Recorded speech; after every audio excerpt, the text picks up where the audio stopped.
बिस्मिल्लाहिर्रहमानिर्रहीम। अस्सलाम वालेकुम नाजरीन, मैं आज आपको गूगल ऑथेंटिकेटर ऐप की तमाम सेटिंग्स के बारे में बताने जा रहा हूं। एक तो ऐसे होता है कि सिर्फ गूगल ऑथेंटिकेटर ऐप को लोग खोलकर बता देते हैं कि यहां से आपने सेटअप कर देना है, मगर ऐसा नहीं। मैं आपको A to Z उसकी दो जगहों से तरतीबात को मैनेज किया जाता है, तो मैं दोनों जगहों से आपको उसकी तफसील वाइज सेटिंग्स बताता हूं। हमें फर्स्ट टाइम जाना होता है गूगल में, प्रोफाइल पिक्चर पर, फिर हमें मैनेज योर गूगल अकाउंट पर जाना होता है। इसके बाद हमें आ जाना होता है सिक्योरिटी एंड साइन इन पर। यहां से हमें स्क्रॉल डाउन करने के बाद हमें जाना होता है ऑथेंटिकेटर पर। ठीक है, तो यहां पर हमें जाना है सेटअप ऑथेंटिकेटर पर।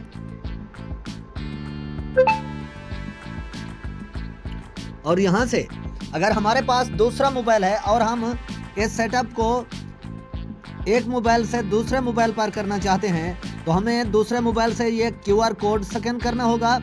अगर हमारे पास सिर्फ एक ही मोबाइल है और हम उस पर सेटअप करना चाहते हैं, तो फिर हमें कैंट स्कैन इट पर क्लिक करना है। और यहाँ से ये 32 इंचों वाला कोड जो है ये हमें कर लेना है कॉपी। इस तरह से हमें सिलेक्ट करना है और इसे कर लेना है कॉपी। अब हमें चले जाना है गूगल ऑथेंटिकेटर पर और बकाया सेटअप जाकर वहां पर करना है, जो कि सभी का सभी सेटअप वहां से नहीं किया जा सकता। तो हम आ चुके हैं गूगल ऑथेंटिकेटर ऐप पर। अब हम यहां से सेटअप करते हैं। तो जी नाजरीन, अब हम करते हैं गूगल ऑथेंटिकेटर ऐप को ओपन। यहाँ पर दो मेन्यूज हमारे पास मौजूद हैं। एक तो हम कोड को यहाँ से ऐड कर सकते हैं। ऊपर वाला सेक्शन यानी स्कैन कराने के लिए होता है। अगर आपके पास दो मोबाइल नहीं हैं और एक ही मोबाइल पर आप सेटअप करना चाहते हैं, इंटर आ सेटअप की पर क्लिक करना होगा। इससे पहले नीचे दूसरे वाले फीचर का भी आपको बता देता हूँ। ऐड आ कोड करेंगे तो एक ही सेक्शन में पहुँचेंगे। अगर यहाँ से हम प्लस वाले बटन पर क्लिक करेंगे तो फिर भी हम एक ही सेक्शन पर पहुंचेंगे। बहरहाल जहां से भी जाएं यहां से चले जाते हैं। और दूसरा मोबाइल हमारे पास है नहीं, हम एक ही मोबाइल पर सेटअप करना चाहते हैं, तो यहां से हम करेंगे इंटर आ सेटअप की। यहां पर हम कोड का नाम बनाएंगे, मिसाल के तौर पर कि हमारे पास कौन सा अकाउंट है या ये कौन सा नाम रखना चाहते हैं इस अकाउंट का जिसका सेटअप कर रहे हैं। मिसाल के तौर पर मैं यहाँ पर रख देता हूँ, कुछ भी इस तरह से रख लेता हूँ। और यहाँ पर मैं पास की जो मैंने कॉपी की थी वो पेस्ट कर देता हूँ। और नीचे दो सेक्शन हमें मिलते हैं।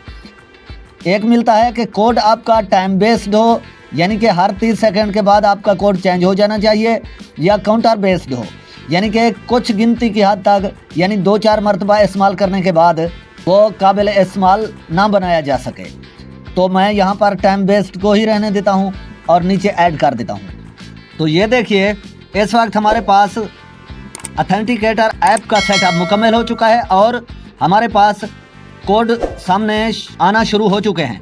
और गूगल ऑथेंटिकेटर ऐप का सबसे बड़ा फ़ायदा ही क्या होता है कि ये कोड जो है ये हर 30 सेकंड बाद चेंज हो जाता है। जैसा कि ऊपर टाइमर चल रहा है, आप देख रहे हैं। तो इसके इस्तेमाल करने का जो ख़ास वक्त है ये किस जगह पर काम आता है। जिस तरह से हम 2 स्टेप वेरिफिकेशन लगाते हैं और वो हमें कोड हासिल होता है सिम पर। तो जब आपको ये ख़तरा हो कि सिम चोरी हो सकती है, स्वैप हो सकती है और उस पर 2 स्टेप वेरिफिकेशन कोड हासिल किया जा सकता है, तो आप ऐसी सूरत में अगर गूगल ऑथेंटिकेटर ऐप इस्तेमाल करेंगे तो ये सिर्फ ऐप आपके फ़ोन के अंदर मौजूद होगी और दूसरा कोई आपको धोखा नहीं दे सकेगा। तो आप बआसानी अपने अकाउंट को महफूज बना सकते हैं। और यहाँ पर ये जिस तरह से हमने सेटअप कर दिया है और ऊपर क्लाउड बैकअप आपका ऑन है। आप किसी भी नए फ़ोन पर लॉगिन होते हैं तो पहले आपको नए फ़ोन पर लॉगिन होना होगा, अपना ईमेल दाखिल करना होगा, साथ में पासवर्ड दाखिल करना होगा। उसके बाद जब 2 स्टेप वेरिफिकेशन का मरहला आएगा तो पहले वाले पुराने फ़ोन पर इस तरह से कोड चल रहा होगा, जिस वक्त भी चल रहा होगा वो कोड आप 2 स्टेप वेरिफिकेशन के लिए देंगे।